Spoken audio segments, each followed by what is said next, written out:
Family drama stories that end with cold, legal justice and a ruined antagonist are my favorite kind of revenge.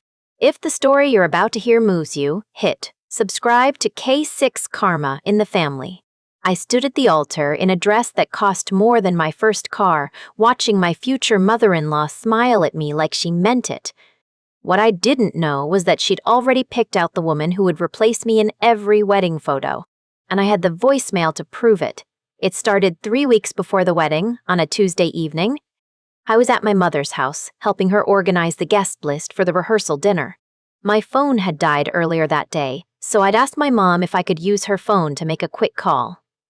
She was in the kitchen, stirring a pot of soup. She waved her hand toward the counter where her phone sat. "Use it, honey. It's unlocked." I picked it up. The screen showed a notification. One new voicemail from an unknown number. I almost ignored it, but the timestamp caught my eye. It had been left just 20 minutes earlier, and the number looked familiar. It was Patricia's cell. My fiancé's mother. I pressed play. I held the phone to my ear.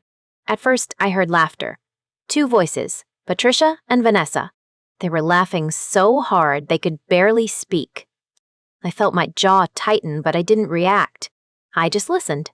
Patricia's voice came through first. "Can you believe she thinks we actually like her? We'll just Photoshop her out and put Amanda in. She'll never know." More laughter. Vanessa said, "Oh my God, Mom." The look on her face when she sees the photos. "She'll think she's losing her mind." Patricia again. "Honestly, Vanessa, she's so easy to fool. It's almost boring." She walks around with that little smile, thinking she's part of this family. We'll take a few pictures with her for show. Then the real photos will be just Mark and Amanda. I've already talked to the photographer. Vanessa giggled. "Does Amanda know?" "Not yet," Patricia said. "I'll tell her at the rehearsal dinner. Make it a surprise. She's always been such a sweet girl. Much better than this one. Lower maintenance." I stood there in my mother's kitchen, the phone pressed to my ear, listening to my future mother-in-law laugh about replacing me in my own wedding photos.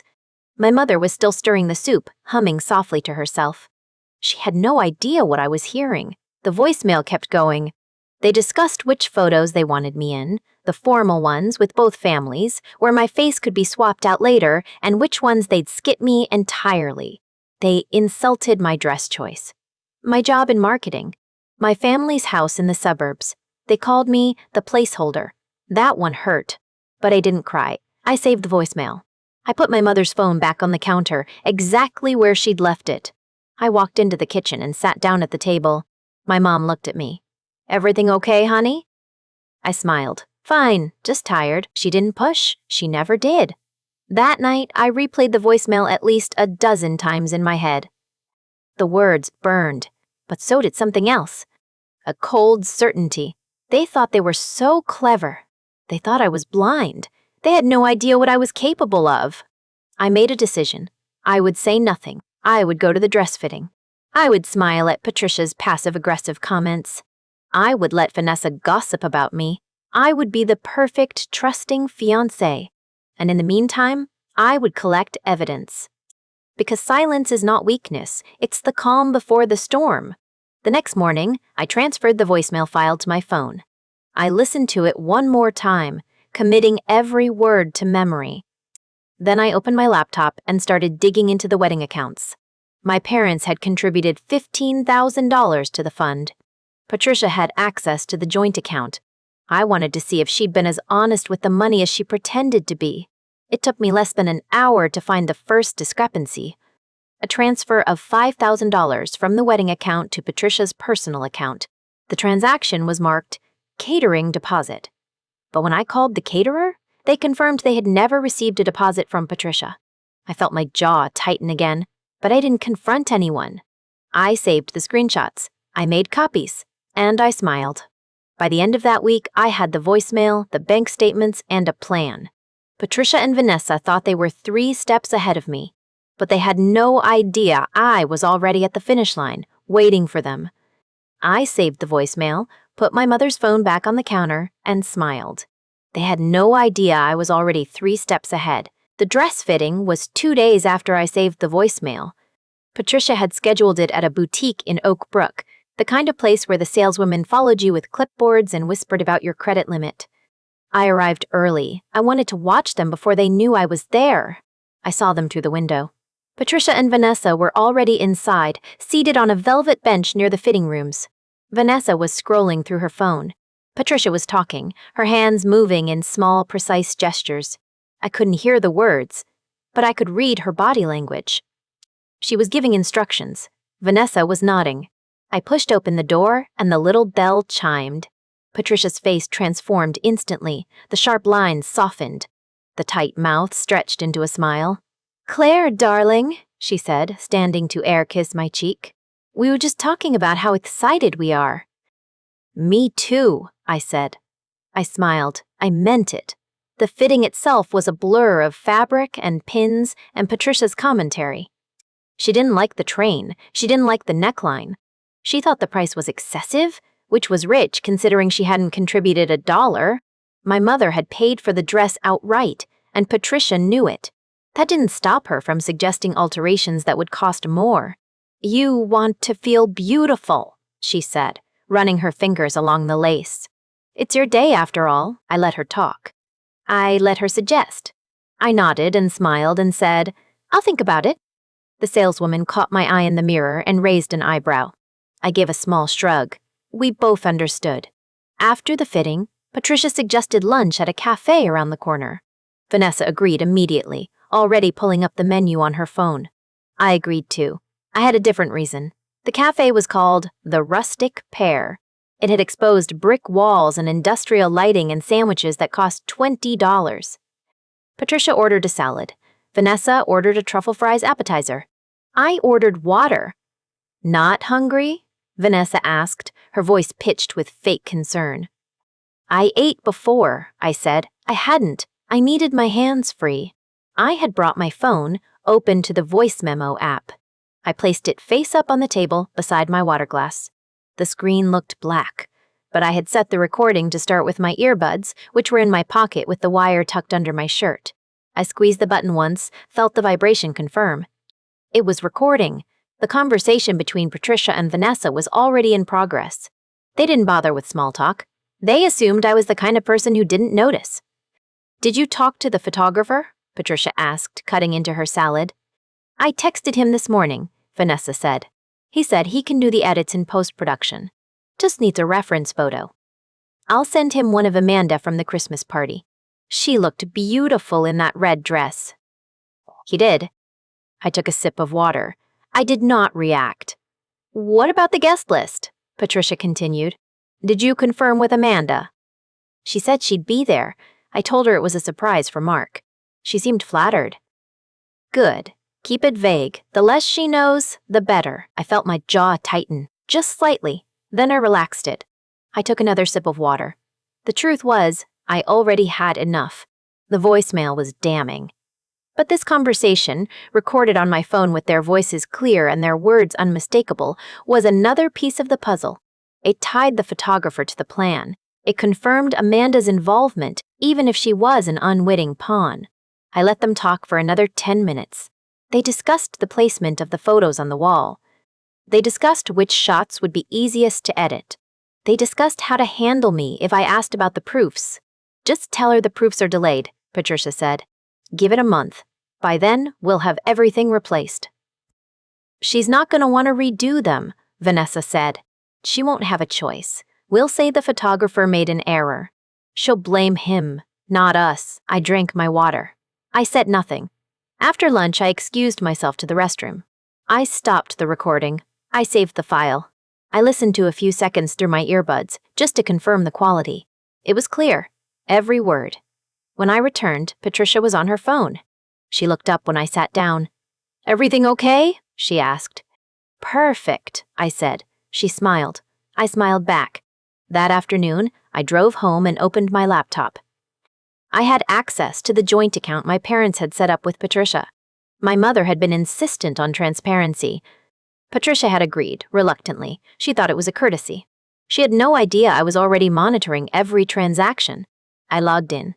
I scrolled through the activity.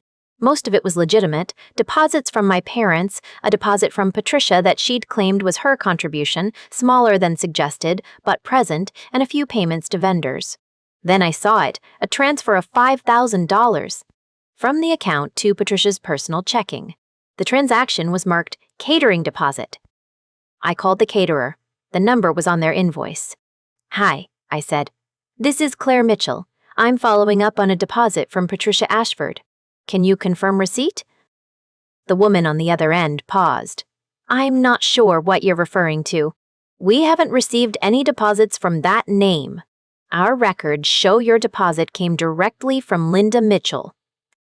"Thank you," I said. "That's what I thought." I hung up. I typed the date and amount into a document. I took a screenshot of the bank statement. I saved it. I made a copy. Patricia had stolen money from her own son's wedding. She had lied. She had forged a fake vendor name, and she thought she would get away with it. But I had the voicemail. I had the recording from the cafe. I had the bank statements. I sat back in my chair.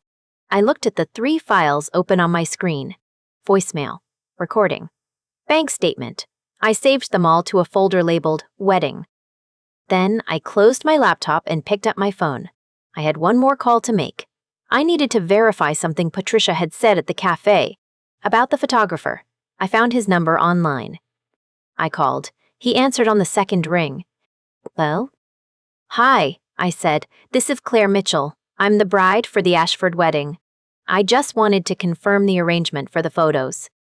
"Of course," he said. "I have the schedule. Start time is 3 p.m. Family formals at 4:30. I have your list of shots." "Good," I said. "And just to confirm, you received instructions from Patricia Ashford regarding the editing?" A pause. "A beat too long." He said. "Yes."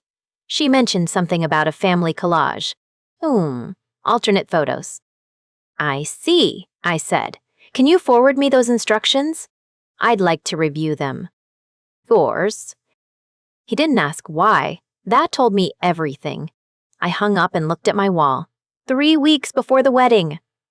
3 weeks to plan. 3 weeks to make sure everything was in place. I opened my phone and found the contact for the wedding venue. I called and asked about the sound system. "Bluetooth," the coordinator said. "You can connect your phone from the stage area." "Easy setup, thank you," I said. I hung up. I smiled. I had the recordings. I had the bank statements. I had a plan. But I needed one more thing. Access to the sound system at the reception. The rehearsal dinner was at a steakhouse in Oak Brook called the Capitol Grill. Patricia had chosen it, of course. She'd made the reservation 6 months ago before I was even part of the picture. That was classic Patricia. She planned everything far in advance, then acted surprised when things didn't go her way. We were seated at a long table in the private dining room. Mark's father, Richard, sat at one end. Patricia sat at the other like a queen surveying her kingdom. Vanessa was 2 seats down from her, already halfway through her second glass of wine. I sat next to Mark. His hand found mine under the table. He squeezed. I squeezed back. He had no idea what was coming. I felt a pang of guilt, but I pushed it down. He'd know soon enough. The dinner was pleasant. Insufferably pleasant. Patricia made a toast to the happy couple and smiled at me with those cold, practiced eyes. I smiled back. I raised my glass. I took a sip of water. "Claire, darling," Patricia said, her voice dripping with saccharine sweetness. "I was just telling your mother about the photographer I found." "Why?" "He's absolutely brilliant. He did the Henderson wedding last year. You remember the Hendersons, don't you, Vanessa?" "Oh my God, yes," Vanessa said. "Their photos were stunning. Amanda was a bridesmaid in that wedding, remember?" Amanda. There it was. The name dropped like a stone in still water. I felt my jaw tighten. Just a fraction. I didn't let it show. "Oh, Amanda," Patricia said, waving her hand. "She's such a lovely girl, a friend of the family. She's a yoga instructor now. Very successful." "I know who Amanda is," I said. My voice was flat. Neutral. "She's Mark's ex-girlfriend." The table went quiet. Mark looked down at his plate. Patricia's smile didn't waver. "Well, yes," she said. But that was years ago. We're all adults here. She pulled out her phone. Speaking of which, I have the most adorable photo of her from the Henderson wedding. Let me show you. She turned the phone toward the table. There was Amanda, beaming in a bridesmaid dress. She was beautiful. I'd give her that, but the photo wasn't about Amanda. It was about me. It was a message. See how natural she looks, Patricia said. She's just so photogenic. The whispers started. Two of Mark's aunts leaned together. I caught the words, more Mark's type. I didn't react. I took another sip of water. I let the silence sit. Mark cleared his throat. Mom, maybe we should focus on Claire's photos. Oh, of course, Patricia said, putting her phone away. I was just sharing. No harm in sharing. No harm. Right, the dinner continued. Patricia made more toasts. She told stories about Mark as a child.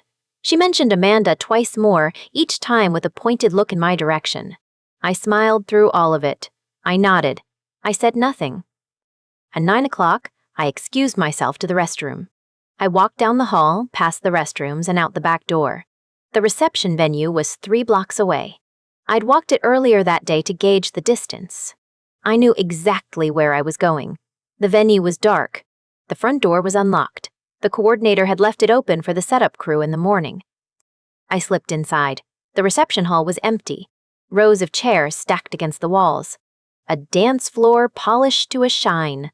The head table sat at the front, draped in white linen. And, on the wall behind it, a sound system. Black speakers mounted on brackets. A small control panel near the stage. I walked to the stage. I pulled out my phone. I opened the Bluetooth settings. The system appeared, Oakbrook Pavilion Audio. I tapped it.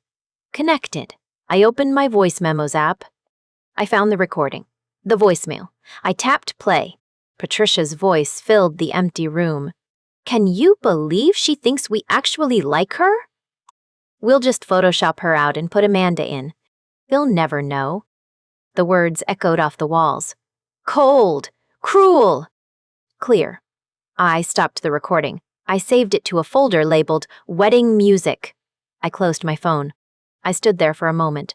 The silence was heavy. I felt the weight of what I was about to do. Then I walked back to the restaurant. I slid into my seat next to Mark. He looked at me. You okay? Fine, I said. Just needed some air. Patricia was across the table, mid-conversation with Richard.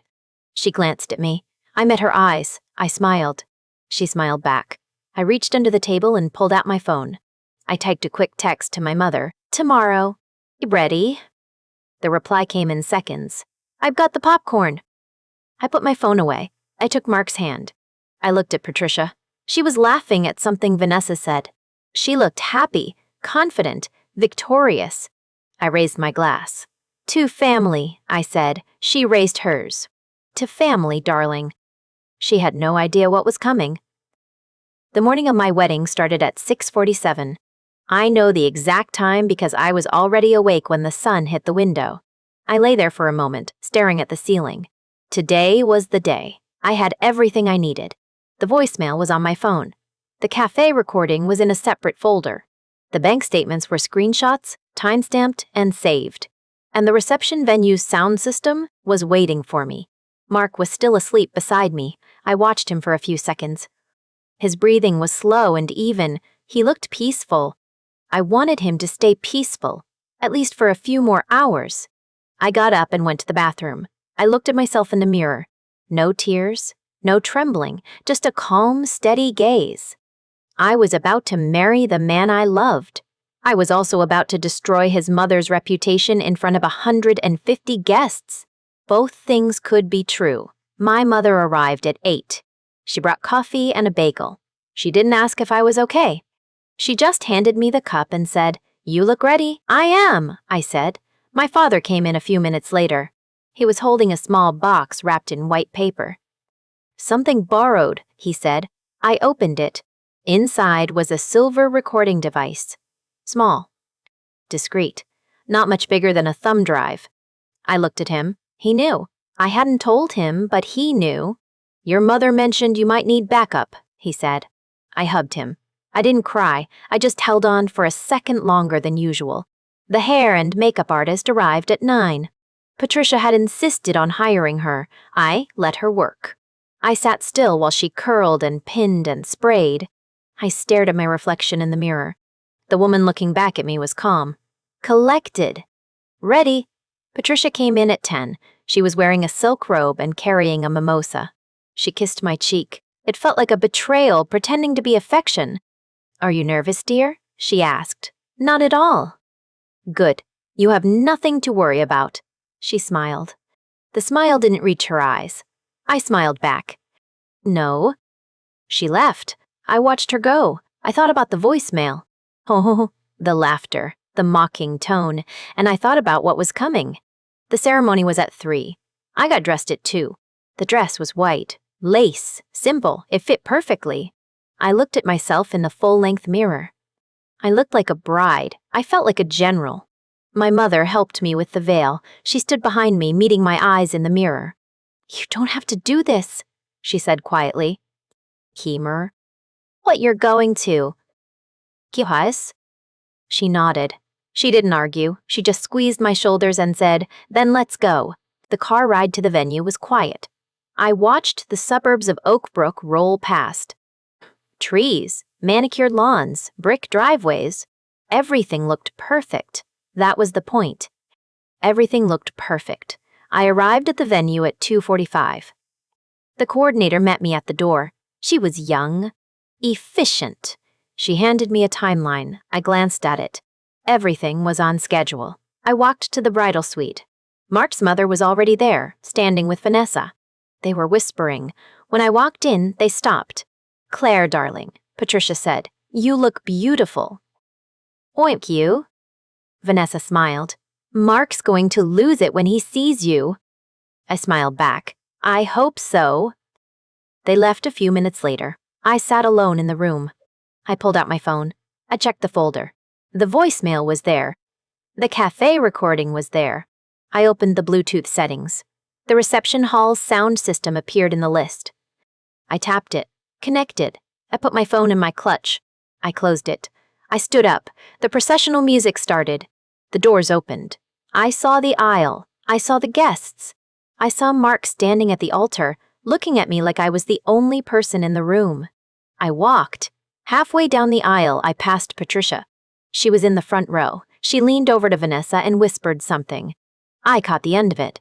The photographer knows what to do. Her voice was low, smug, confident. I didn't react. I kept walking. I kept smiling at Mark. But I heard it, and I remembered it. I reached the altar. Mark took my hands. His were warm, steady. Hi, he whispered. Hi, I whispered back. The officiant started speaking. I heard the words. Love, commitment, faithfulness. I meant every word I said. I looked at Mark. I saw the man I wanted to spend my life with. But I also saw Patricia in my peripheral vision. I saw her watching me. I saw her smiling. The officiant asked for the rings. Mark slid mine onto my finger. It was gold, simple, perfect. You may kiss the bride. Mark leaned in. He kissed me. The guests clapped. We turned to walk back down the aisle. As we passed the front row, I caught Patricia's eye. She was beaming, triumphant. I smiled back. I thought, just wait. The reception was across the hall. The coordinator directed guests to cocktail hour. Mark and I stood in the entryway, greeting people. Handshakes, hugs, congratulations. I smiled. I thanked them, and then I saw her, Amanda. She was standing near the bar. She was holding a glass of champagne.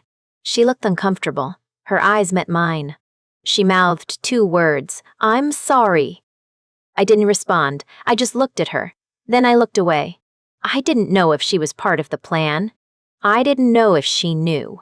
But I knew one thing. None of that mattered now. I felt my clutch against my hip. Inside was my phone. Connected to the sound system. Ready. Mark took my hand. You ready for toasts? I squeezed his fingers. Absolutely. The waitstaff cleared the salad plates. Mark squeezed my hand under the table. The best man stood up, tapped his glass, and gave a toast. Funny. Warm. Everyone laughed. Then the maid of honor. Sweet, sincere, people dabbed their eyes. I smiled through all of it. Patricia sat at the parent table, directly across from my mother. She was glowing. Genuinely glowing. She thought she had won. She thought she was safe. She kept glancing at Vanessa, who sat 2 seats away, and they exchanged little smirks. Little nods. Like co-conspirators at a crime scene. My mother caught my eye. She gave me a single nod. Nothing more. The DJ announced that the floor was open for family toasts. Patricia stood up immediately. She smoothed her dress. She adjusted her pearl necklace. She walked to the microphone with the confidence of a woman who had never been told no in her life. She cleared her throat. I just want to say a few words about my new daughter-in-law. The room applauded. I stood up. Patricia looked at me. Confused. I walked toward her slowly. Calmly. I reached the microphone stand and smiled at her. The kind of smile that doesn't reach your eyes. Thank you, Patricia, I said. But actually, I have a special message to share. Each. Her face went blank. What? I pulled my phone out of my clutch. I had already opened the file. The voicemail. 3 weeks old, saved and ready. I pressed play and held the phone toward the microphone. The first voice came through the speakers. Patricia's voice. Clear as glass. Can you believe she thinks we actually like her? The room went still. I watched Patricia's face. The color drained from her cheeks. She opened her mouth. No sound came out. The voicemail continued. Patricia's voice laughing. We'll just Photoshop her out and put Amanda in. She'll never know.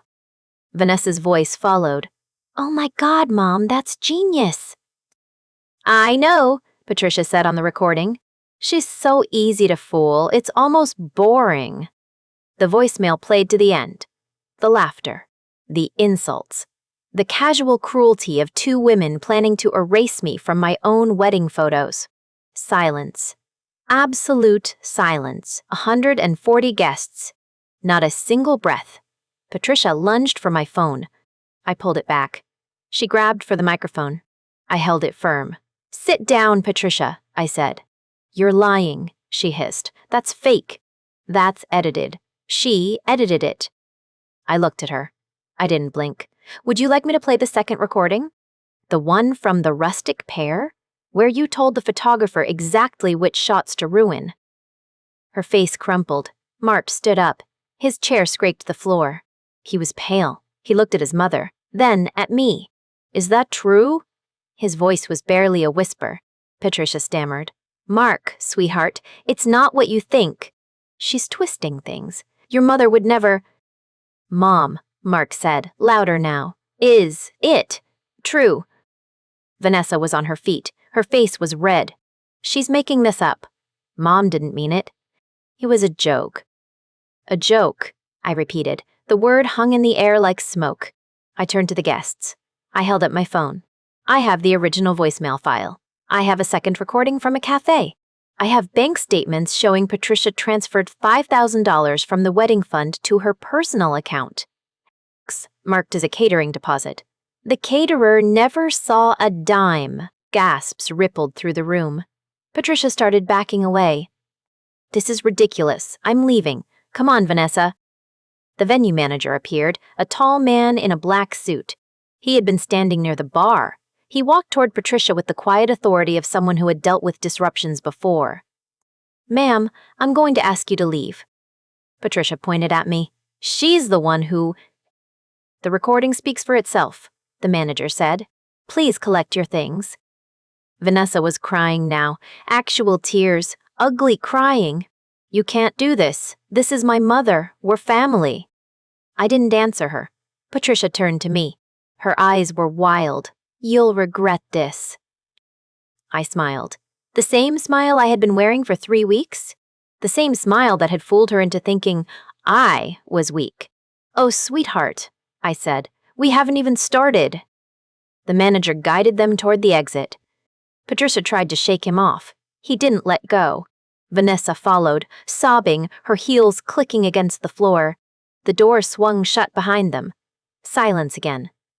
Mark was still standing. His hands were shaking. He looked at me. His eyes were wet. Claire, he said. I didn't know. I swear. I didn't know. I looked at him. I believed him. But that didn't make it better. The DJ looked at me, unsure. I nodded at him. He put on a song. Something soft. Something safe. The guests began to murmur. Phones came out. Texts were being sent. The story was spreading. I sat down. My mother reached across the table and took my hand. She didn't say anything. She didn't need to. Mark sat beside me. He stared at the empty table in front of him. "I'm sorry," he said. I didn't answer. I just looked at the closed door where Patricia and Vanessa had disappeared. The voicemail was still on my phone. The bank statements were still in my clutch. The other recording was still saved, and I wasn't done yet. The reception wound down in a strange, muted way. People ate their cake. They danced. But their eyes kept drifting to the head table, then to the doors where Patricia and Vanessa had been escorted out. The energy was gone. The joy had been replaced by something heavier. Mark barely spoke for the rest of the night. He held my hand under the table. He didn't let go. Around 11, the last guests left. My parents hugged me tight. My mother whispered, "You did the right thing." My father squeezed my shoulder. They didn't say much else. They didn't have to. Mark and I drove back to our hotel in silence. The car smelled like flowers and champagne and tension. I stared out the window at the suburban streets of Oak Brook, flickering past in the dark. In the hotel room, I sat on the edge of the bed. Mark stood by the window, his back to me. His shoulders were tight. "She took money," I said. He turned. "What?" I opened my clutch. I pulled out the folded bank statements. I handed them to him. He read them standing there. His face changed. The color drained. $5,000, he said. His voice cracked. "She marked it as a catering deposit." "The caterer never got it," I said. "Your mother transferred it to her personal account. My parents contributed $15,000 for this wedding. Patricia took a third of it." He sat down on the bed next to me. He stared at the paper in his hands like it was a bomb. "I didn't know," he said. "I believe you." He looked at me. "What do we do?" "Last charges." He was quiet for a long moment. Then he nodded. "Okay." I had already called my lawyer that afternoon. Before the ceremony. Before I put on the dress. Before I walked down the aisle. I had given her the bank statements and the screenshot timestamps. I had told her to be ready. She was at the Oak Brook police station by 7 the next morning. Sunday morning, the day after the wedding. I woke up at 6:30. Mark was still asleep, his arm draped over my waist. I slipped out of bed carefully and made a call. By 9, my lawyer had filed the paperwork. Restraining orders against Patricia Ashford and Vanessa Ashford. No contact with me or my parents. No approach within 500 feet. Effective immediately. The hotel where Patricia and Vanessa were staying was a Marriott 3 miles from the venue. A sheriff's deputy served them at 10:30. My lawyer texted me a photo of the signed acknowledgement. I stared at it. Patricia's signature. She'd had to sign. A sheriff's deputy doesn't take no for an answer. I sent a message to my mother, done. She replied with a single line. "How'd of you?" I opened the wedding guest list. I had saved it as a contact group, 237 people. Family, friends, coworkers, neighbors, the country club crowd. I attached the voicemail file. I wrote 2 words. "This is why." I hit send. The responses came in within minutes. One aunt wrote, "I'm so sorry, Claire." A cousin said, "She's always been like this." A man from Mark's office sent, "If you need a statement, I'll give one." But the most interesting one came from Barbara Chen. She was the chair of the country club's membership board. She wrote, "Patricia's position on the board has been suspended pending a full investigation. We received a copy of the recording this morning. This behavior is unacceptable." I didn't reply. Mark woke up around noon. He saw the messages on my phone. He read the one from Barbara Chen. He set the phone down gently. "She's being investigated," he said. "Yes." He looked out the window. The sun was bright. It felt wrong, too cheerful. "I'm not defending her," he said. "I just need you to know that I'm not defending her." "I know," I said. He took my hand. "What happens now?"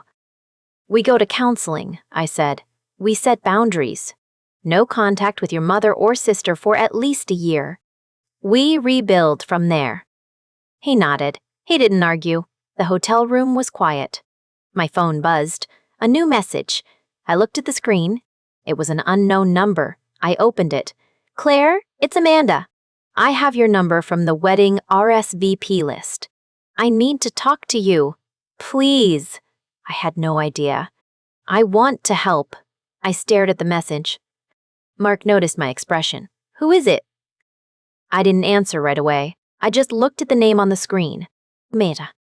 I woke up the next morning to a text from my mother. Just 3 words. Check the group chat. I opened the family group chat. The one with all the aunts, uncles, and cousins. Someone had shared a screenshot. It was the country club's official statement. Patricia Ashford had been removed from the membership board. Effective immediately. I read it twice. Then I read the comments underneath. Aunt Carol wrote, "Good riddance." Cousin Diane wrote, "I always knew she was fake." My cousin's wife, someone Patricia had snubbed for years, wrote a single clapping emoji. Just one. It said everything. Mark was still asleep. I put the phone down and stared at the ceiling. The hotel room was quiet. I felt something I hadn't felt in weeks. Peace. Around noon, my lawyer called. He told me Patricia had been served the restraining order at the Marriott. She tried to argue. The deputy didn't care. He also told me Vanessa had been served separately. She was crying. She called her fiancé. That didn't go well. 2 days later, I got a call from Barbara Chen. She was the chair of the country club's membership board. She told me Patricia had requested a hearing. The board voted unanimously to uphold the removal. Patricia had been a member for 28 years.